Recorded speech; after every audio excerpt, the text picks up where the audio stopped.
Le sommeil, ce n'est pas juste du repos. Non, c'est un véritable grand ménage pour notre cerveau. Aujourd'hui, on va décortiquer ensemble la science assez incroyable qui se cache derrière ce processus vital. Alors, la grande question, c'est celle-ci.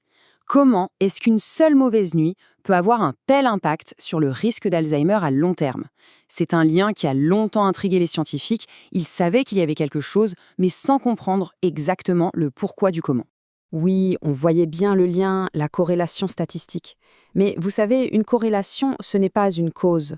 Le mécanisme biologique, le vrai, comment ça marche, ça restait un vrai mystère. Et les suspects principaux dans cette histoire, eh bien, les voici. Ce sont des protéines toxiques, l'amyloïde bêta et la protéine tau. Quand elles s'accumulent, qu'elles ne sont pas bien évacuées, elles créent des sortes d'amas, des plaques, et c'est vraiment ça la signature de la maladie d'Alzheimer. Ok, alors c'est parti. Pour comprendre comment le cerveau fait le ménage, il faut d'abord qu'on s'intéresse au système qui s'en occupe. Alors, ce système, on l'appelle le système glymphatique. Pensez-y un peu comme le service de nettoyage de nuit du cerveau. C'est un réseau super intelligent qui profite du fait qu'on dort pour littéralement faire le grand ménage. Et ce schéma, il nous montre bien comment ça se passe concrètement. Voyez, on a ce qu'on appelle le liquide céphalorachidien qui circule le long des artères. Il va ensuite s'infiltrer dans le tissu du cerveau pour ramasser les déchets, nos fameuses protéines amyloïdes bêta et tau, avant d'être évacué par les veines. C'est un véritable circuit de chasse d'eau en quelque sorte. Maintenant, comment les chercheurs ont-ils fait pour vérifier tout ça? Parce que c'est bien beau d'avoir une théorie, mais il fallait prouver que ça marche vraiment comme ça chez nous, les humains. Place à l'expérimentation. Le protocole mis en place est assez malin. Ils ont pris des participants et leur ont fait passer 2 nuits différentes. Une nuit complète de sommeil et une nuit blanche, une privation totale de sommeil. Et le truc, c'est que chaque personne a fait les deux. Comme ça, on peut vraiment comparer les effets sur un même individu.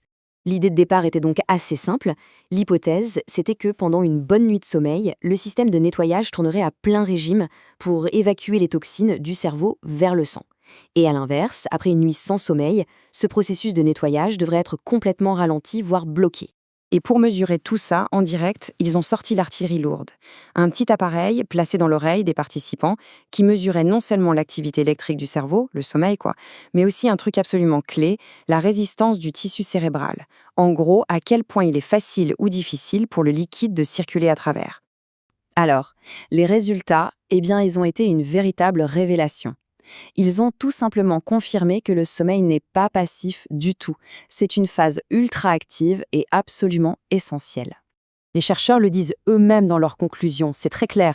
Les processus physiologiques qui s'activent pendant le sommeil améliorent l'élimination de ces fameux déchets liés à Alzheimer. Ce n'est donc pas une coïncidence. Dormir, c'est activement purger son cerveau. Mais alors, comment ça marche concrètement ? On peut le décomposer en quelques étapes. D'abord, pendant le sommeil profond, la résistance du tissu cérébral diminue. C'est comme si le cerveau devenait plus perméable. Du coup, le liquide peut circuler beaucoup plus librement. Ce flux va littéralement rincer le cerveau et emporter avec lui les protéines toxiques. Et enfin, ces déchets sont évacués du cerveau vers le sang où ils seront traités. Et voilà le point vraiment fondamental de l'étude. De tout ce qu'ils ont mesuré, le facteur le plus important, et de loin, c'était cette fameuse baisse de la résistance. C'est ça le principal indicateur d'un nettoyage efficace. Plus la résistance baisse, mieux le cerveau se nettoie. C'est presque si simple que ça. Et tenez-vous bien, ce chiffre est juste incroyable. Plus de 90%. Qu'est-ce que ça veut dire? Ça veut dire que le modèle qu'ils ont créé, en se basant sur la résistance du cerveau, a réussi à prédire avec une précision de plus de 90% les niveaux de protéines toxiques le matin. Là, on n'est plus dans la simple corrélation, on est dans un modèle qui prédit et qui explique. C'est là qu'on voit toute la puissance de la découverte. D'un côté, on a le schéma biologique, le système tel qu'il est. De l'autre, on a les prédictions du modèle informatique. Et le truc, c'est que les deux collent presque parfaitement. Les données mesurées dans la réalité confirment ce que le modèle avait anticipé. C'est une validation vraiment, vraiment solide de la théorie.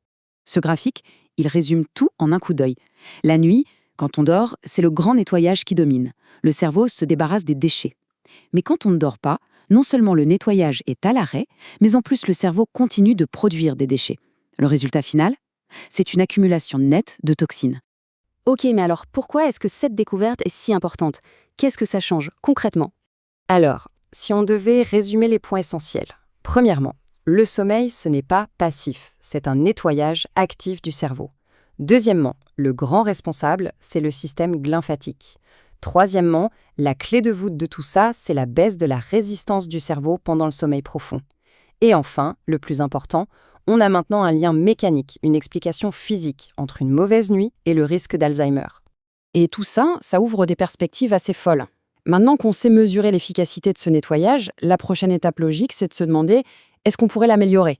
Est-ce qu'on pourrait imaginer des traitements ou même juste des stratégies pour booster ce système et prévenir la maladie avant même qu'elle n'apparaisse?